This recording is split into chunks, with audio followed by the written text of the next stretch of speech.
اگر کسی شخص کے فرضی روزے کسی شرعی عذر کی وجہ سے چھوٹے ہوئے ہوں، جس طرح خواتین کے اپنے مخصوص ایام کے روزے چھوٹ جاتے ہیں،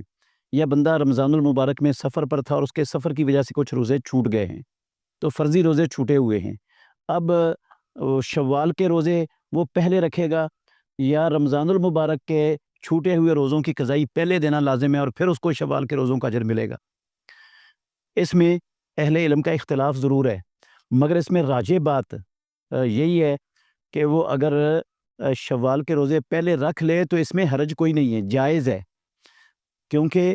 جو رمضان کی قضائی ہے نا، وہ اللہ رب العالمین نے قرآن مجید میں فرمایا فَعِدَّةٌ مِّنْ أَيَّامٍ أُخَرَ، جس نے رمضان کے روزے شرعی عذر کی وجہ سے چھوڑ دیے وہ دوسرے دنوں میں اتنی گنتی پورا کر لے گا۔ تو یہ اس گنتی کے لیے اللہ نے کوئی دن مقرر نہیں کیے ہیں، اگلے رمضان تک جب ممکن ہو اس کے لیے وہ یہ چھوٹے ہوئے روزے رکھ لے۔ ہماری ماں عائشہ صدیقہ رضی اللہ عنہ کہتی ہیں، صحیح حدیث ہے کہ میرے رمضان المبارک کے جو روزے چھوٹے ہوتے تھے میں جا کر شعبان میں رکھا کرتی تھی، اور رسول مکرم صلی اللہ علیہ وسلم کی وجہ سے، کیونکہ شعبان میں آپ کثرت سے روزے رکھتے تھے تو مجھے وہاں موقع ملتا تھا روزے رکھنے کا رمضان کے۔ تو رمضان کے ویسے بھی رمضان کی قضائی کے روزوں کا وقت اللہ نے اور اللہ کے رسول نے مقرر نہیں کیا۔ اگر ہم یہ کہتے ہیں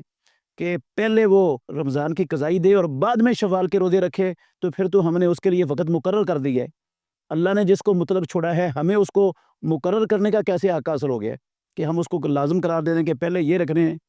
اللہ نے اگلے رمضان تک رکھنے کی اجازت دی ہے اور ہم کہتے ہیں کہ وہ شوال کے مہینے میں ہی لازمی طور پر رکھے، تو یہ تو درست نہیں ہے۔ اس وجہ سے تو افضل، اگرچہ افضل اور بہتر یہ ہے، اگر کوئی انسان، کوئی مسلمان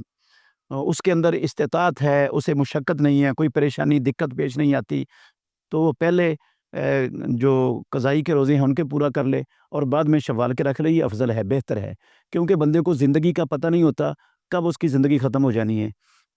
تو جو فرائض بندے پر عائد ہوتے ہیں وہ اس کو کوشش کر کے اپنی زندگی کے اچھے اور بہتر حصے میں جتنا جلدی ممکن ہو سکے اتنی جلدی ادا کرنا چاہیے۔ اس لیے بہتر اور افضل یہ ہے کہ وہ پہلے وہ رکھ لے، لیکن اگر کسی کو دقت محسوس ہوتی ہے، مشقت اس کے لیے ہے روزے رکھنا، وہ سردیوں میں رکھنا چاہتا ہے، تو اللہ اور اس کے رسول کی طرف سے یہ گنجائش اور اجازت موجود ہے، تو ہم اس اجازت کو ختم نہیں کر سکتے جو اللہ نے چھوٹ دی ہوئی ہے۔ اس لیے اگر کوئی بعد میں قضائی دے دے اور شوال کے روزے پہلے رکھ لے تو انشاءاللہ الرحمن اس کو یہ سال کے روزوں والا اجر اللہ تعالیٰ عطا فرما دیں گے۔